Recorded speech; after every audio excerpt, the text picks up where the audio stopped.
ನೀವು ಇಷ್ಟಪಡುವ ವ್ಯಕ್ತಿಗಳು ನಿಮ್ಮ ಮಾತನ್ನು ಕೇಳಬೇಕು, ನಿಮ್ಮ ಜೊತೆಗೆ ಇರಬೇಕು. ಒಂದು ವೇಳೆ ಅವರು ನಿಮ್ಮ ಜೊತೆ ಪ್ರೀತಿಯಿಂದ ಇದ್ದು ಕೆಲವು ದಿನಗಳ ಬಳಿಕ ನಿಮ್ಮನ್ನು ಬಿಟ್ಟು ಹೊರಟು ಹೋಗ್ತಾ ಇದ್ದರೆ, ಫೋನ್ ಕರೆಗಳಲ್ಲಿ ನಿಮ್ಮನ್ನು ಬ್ಲಾಕ್ ಮಾಡಿದರೆ, ವಾಟ್ಸಪ್ನಲ್ಲಿ ಬ್ಲಾಕ್ ಮಾಡ್ತಾ ಇದ್ದರೆ, ಈ ತಂತ್ರ ಮಾಡುವುದರಿಂದ ಅವರು ಎಲ್ಲ ಕಷ್ಟಗಳು, ಎಲ್ಲ ತೊಂದರೆಗಳು ಮತ್ತು ಯಾವುದೇ ರೀತಿಯಾದಂತಹ ಮನಸ್ತಾಪಗಳು ಇದ್ದರೂ ಕೂಡ ಎಲ್ಲವನ್ನು ಬಿಟ್ಟು ನಿಮ್ಮ ಜೊತೆಗೆ ನೀವು ಹೇಳಿದ ಹಾಗೆ ಕೇಳಲು ಬಂದೇ ಬರ್ತಾರೆ. ಆ ತಂತ್ರವನ್ನು ಮಾಡಲು ಕೆಲವು ವಸ್ತುಗಳು, ಕೆಲವು ವಿಧಾನಗಳು, ಕೆಲವು ನಿಯಮಗಳನ್ನು ಪಾಲಿಸಿಕೊಂಡು ಮಾಡಬೇಕಾಗತ್ತೆ. ಅದನ್ನು ಹೇಗೆ, ಯಾವ ರೀತಿ ಮಾಡಬೇಕು ಅಂತ ಇವತ್ತಿನ ವಿಡಿಯೋದಲ್ಲಿ ಸಂಪೂರ್ಣವಾಗಿ ತಿಳಿದುಕೊಳ್ಳೋಣ. ಅದಕ್ಕಿಂತ ಮೊದಲು ನೀವಿನ್ನೂ ನಮ್ಮ ಅದೃಷ್ಟಧಾರೆ ಚಾನಲನ್ನು ಸಬ್ಸ್ಕ್ರೈಬ್ ಮಾಡಿಲ್ಲ ಅಂದರೆ ಮೊದಲು ಈ ಕೂಡಲೇ ಸಬ್ಸ್ಕ್ರೈಬ್ ಮಾಡಿ. ಫೇಸ್ಬುಕ್ನಲ್ಲಿ ವಿಡಿಯೋಗಳನ್ನ ನೋಡ್ತಾ ಇದ್ದರೆ ದಯವಿಟ್ಟು ಒಂದು ಲೈಕ್ ಮಾಡಿ, ನಿಮ್ಮ ಅನಿಸಿಕೆಗಳನ್ನು ಕಮೆಂಟ್ ಮಾಡಿ. ನಿಮ್ಮ ಬದುಕಿನಲ್ಲಿ ಯಾವುದೇ ಸ್ತ್ರೀ ಪುರುಷ ವಶೀಕರಣ, ಮಾಟಮಂತ್ರ ತೊಂದರೆಗಳು ಇದ್ದರೂ ಕೂಡ ಉಚಿತವಾಗಿ ಪರಿಹಾರ ಮಾಡಿಕೊಡ್ತಾರೆ.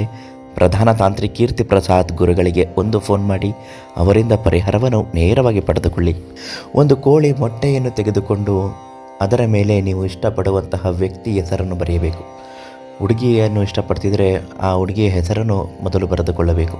ಹುಡುಗನನ್ನು ಇಷ್ಟಪಡ್ತಿದ್ರೆ ಹುಡುಗನ ಹೆಸರನ್ನು ಮೊದಲು ಬರೆದುಕೊಳ್ಳಬೇಕು. ಅದರ ಕೆಳಗಡೆ ಸ್ವಸ್ತಿಕ್ ಚಿಹ್ನೆಯನ್ನು ಬರೆದು ಅದರ ಕೆಳಗಡೆ ನಿಮ್ಮ ಹೆಸರನ್ನು ಬರೆದುಕೊಳ್ಳಬೇಕು. ಒಂದು ಬಿಳಿಯ ಹಾಳೆಯನ್ನು ತೆಗೆದುಕೊಂಡು ನಿಮ್ಮ ಮಾತುಗಳನ್ನು ಹುಡುಗ ಕೇಳಬೇಕು ಅನ್ನೋದಾದರೆ ಕಪ್ಪು ಮಾರ್ಕರ್ ಪೆನ್ನಿನಿಂದ ಬರೆದುಕೊಳ್ಳಬೇಕು.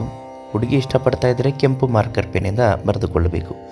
ಈ ಕಪ್ಪು ಮಾರ್ಕರ್ ಪೆನ್ನಿನಿಂದ ತೆಗೆದುಕೊಂಡು ನೀವು ಒಂದು ನಕ್ಷತ್ರ ಆಕಾರವನ್ನು ರಚನೆ ಮಾಡಿ, ನಕ್ಷತ್ರದ ಪ್ರತಿ ಮೂಲೆಯಲ್ಲೂ ತ್ರಿಶೂಲವನ್ನು ಬರೆದುಕೊಂಡು ಮಧ್ಯಭಾಗದಲ್ಲಿ ಆ ವ್ಯಕ್ತಿಯ ಹೆಸರನ್ನು ಬರೆದು, ಹುಡುಗನನ್ನು ಇಷ್ಟಪಡುತ್ತಿದ್ದರೆ ಅರಿಶಿಣವನ್ನು ಹಾಕಬೇಕು, ಹುಡುಗಿಯನ್ನು ಇಷ್ಟಪಡುತ್ತಿದ್ದರೆ ಕುಂಕುಮವನ್ನು ಹಾಕಬೇಕು. ಮಧ್ಯಭಾಗದಲ್ಲಿ ಅವರ ಹೆಸರನ್ನು ಬರೆದು ಆ ಕೋಳಿ ಮೊಟ್ಟೆಯನ್ನು ಅದರ ಮೇಲೆ ಇಡಬೇಕು. ಜೊತೆಗೆ ಒಂದು ಅಡಿಕೆಯನ್ನು ಕೂಡ ಇಡಬೇಕು. ಆ ಪೇಪರನ್ನು ಮಡಚಿ ಹಳದಿ ದಾರವನ್ನು ಗಟ್ಟಿಯಾಗಿ ಗಂಟು ಹಾಕಿ ಕಟ್ಟಿ, ಈಗ ಅದನ್ನು ತೆಗೆದುಕೊಂಡು ನಿಮ್ಮ ಹಣೆ ಹತ್ತಿರ ಇಟ್ಟುಕೊಂಡು ಯಾವ ರೀತಿ ಆ ವ್ಯಕ್ತಿ ನಿಮ್ಮ ಮಾತುಗಳನ್ನು ಕೇಳಬೇಕು ಮತ್ತು ಯಾವ ರೀತಿ ಅವರು ನಿಮಗೆ ಕೈ ವಶ ಆಗಬೇಕು, ನೀವು ಬಯಸಿದ ವ್ಯಕ್ತಿಗಳು ನಿಮ್ಮಿಂದ ಯಾಕೆ ದೂರ ಆಗಿದ್ದಾರೆ, ಅಂತಹ ಎಲ್ಲ ಮನಸ್ತಾಪಗಳು ಕಳೆದು ಮತ್ತೆ ಹಿಂತಿರುಗಿ ಬರಬೇಕು ಅಂತ ಬೇಡಿ, ಓಂ ಶ್ರೀಂ ಕ್ಲೀಂ ರೀಂ ವಟ್ ಪಟ್ ವಶಂ ಸ್ವಾಹ ಕುರು ಕುರು ಸ್ವಾಹ ಅವರ ಹೆಸರನ್ನು ಹೇಳಿ ಕುರು ಕುರು ಸ್ವಾಹ ಅಂತ ಹೇಳಬೇಕು. ಈ ರೀತಿ ಮಾಡಿ ಅವರು ಓಡಾಡುವ ಜಾಗದಲ್ಲಿ ಒಂದು ಅರ್ಧ ಅಡಿಯಷ್ಟಾದರೂ ಹಳ್ಳವನ್ನು ತೆಗೆದು ಅಲ್ಲಿ ಅದನ್ನು ಹೂಳಬೇಕು. ಈ ರೀತಿ ಮಾಡಿ ಖಂಡಿತವಾಗಿಯೂ ನಿಮ್ಮ ವ್ಯಕ್ತಿ ನೀವು ಇಷ್ಟ ಬಂದ ಹಾಗೆ ನಿಮ್ಮ ಮಾತುಗಳನ್ನು ಕೇಳುತ್ತಾರೆ. ಇದನ್ನು ಮಾಡುವ ಮೊದಲು ಪ್ರಧಾನ ತಾಂತ್ರಿಕ ಕೀರ್ತಿ ಪ್ರಸಾದ್ ಗುರುಗಳಿಗೆ ಒಂದು ಫೋನ್ ಮಾಡಿ ಅವರಿಂದ ಪರಿಹಾರ ಮಾರ್ಗವನ್ನು ಪಡೆದು ಈ ತಂತ್ರ ಮಾಡಿ ಬೇಗ ಫಲಕಾರಿಯಾಗುತ್ತೆ. ಉಚಿತವಾಗಿ ಅದನ್ನು ಹೇಳ್ತಾರೆ. ನಾಳೆ ಮತ್ತೊಂದು ಮಾಹಿತಿಯೊಂದಿಗೆ ನಿಮ್ಮನ್ನು ಭೇಟಿ ಮಾಡ್ತೀನಿ. ಧನ್ಯವಾದಗಳು.